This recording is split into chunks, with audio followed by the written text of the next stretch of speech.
Everybody! How is everyone feeling today? Good? Today I'll be presenting Stop Fearing Failure. It's like my opinion on failure. Okay, let's get started. So, there was a moment back in the day that I remember super vividly. Um, it was my teacher giving me my test, giving everyone their test back, actually. And I turned it over, and the grade was the lowest I had ever seen. Then I looked up, and nothing dramatic unfolded around me.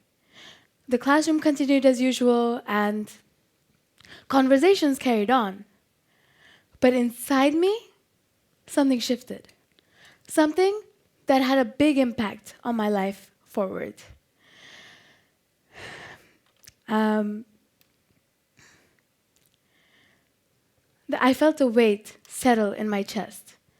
Not quite panic, more like a mixture of confusion, fear, frustration, embarrassment, twinge of disappointment. You know, the usual feelings. But underneath those feelings, the real question that I could not yet ask myself was, what does this say about me? It was not really the number that wounded me. No, it was the meaning that I attached to it almost instantly. We all speak of possibility in grand terms, like potential and opportunities and futures full of promise. We picture it as doors swinging open, but possibility rarely contracts in dramatic collapses. It fades quietly through small, unnoticed decisions that we make day to day. So, the next time I entered in class, I asked myself constantly, I kept asking myself, do I raise my hand again? Or do I just keep quiet and just listen to my teacher explain stuff? do I attempt again? Do I try again? Or do I conclude that the first try was proof enough? That I'm limited? That I'm a failure? That's where most of us go wrong. We'll talk about it in a minute. And that introduced hesitation.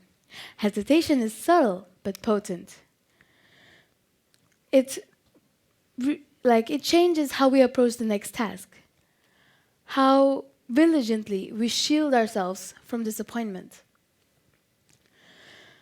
I went to class again, and I was studying not with curiosity, but with caution.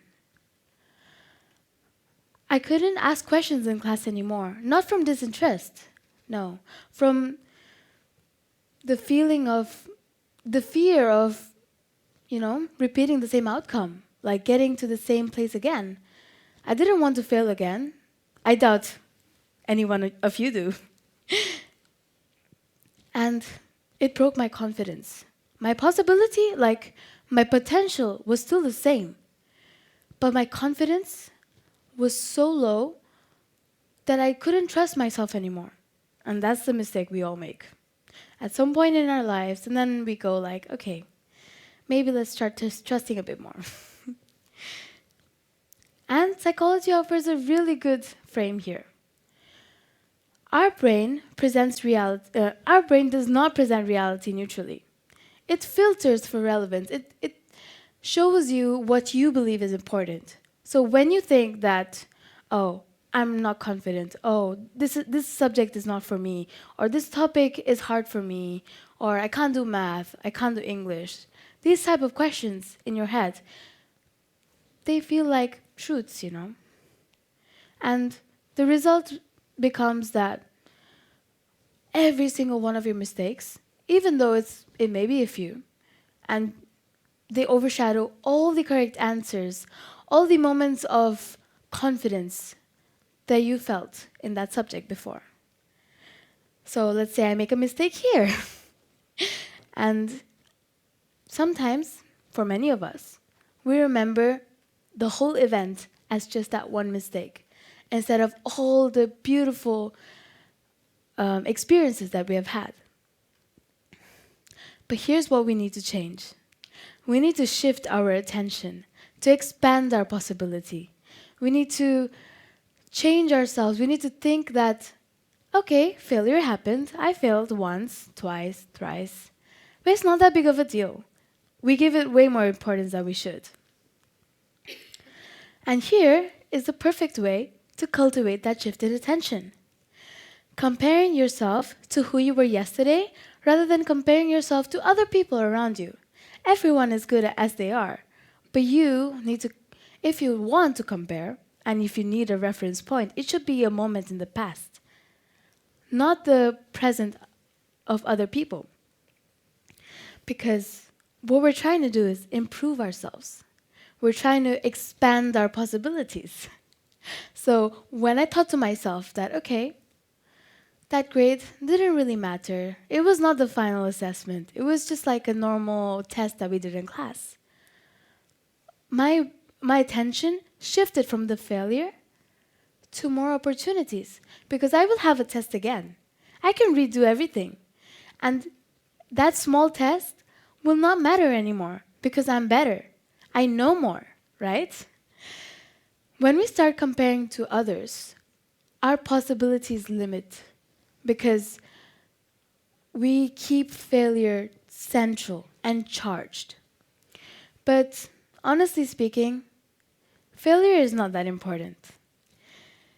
When we compare to ourselves, then every single step you take to improve yourself becomes like your personal hype man or woman. You become confident. The progress feels important because you are growing and learning. Yeah, most limits come from previous conclusions. So limits like, as I said before, I'm not confident, they're often formed from isolated experiences, moments of uncertainty, tiredness, stress, exhaustion, or maybe you were still developing, like something that happened in grade 6 that still is in my mind and I keep thinking about it, replaying in my head. But when you start comparing yourself with who you are present and back then you can say that, okay, I am a more improved version of myself. I am making myself better every day. And even if you don't really change yourself, it still counts as continuity. It counts as you are constantly, trying to maintain that same level that you were yesterday. And yeah, let's just not limit ourselves, shall we? Oh yeah, this is a very big question. Do we really need to embrace failure? We often are told by our teachers, by our friends, by other speakers, that we need to embrace failure. Use it as an opportunity, fail forward, to welcome it as a gift, as a teacher. But if we take every single setback and start mining it for lessons, for so many of us taking it as a guidance, as a pathway, as a way to make yourself better, every single one though, makes it exhausting. We get exhausted of our own failures because we're trying to keep them in our head to not repeat them. I understand there's value in that counsel because it counters avoidance. And avoidance, well, we don't want to avoid failure, okay? But what I'm saying is we shouldn't make it our center. We should put it a bit side to the center. Center should be our goal, what we want to become, our future self, how we imagine ourselves. So, the next time a setback arrives and the world feels momentarily smaller, do not think, what is possible for me? Do not think, how can I learn from this? Or, well, think that, but that should be second. First thing you should think is, okay, how quickly can I let this pass? How quickly do I shift my brain so that it doesn't take that much space? Because our brain is very powerful, but we need to give it space. for learning. If we let our failures occupy our brain, then where are we going to put our growth? Where are we going to put the other things? Of course, our brain is very big, I know.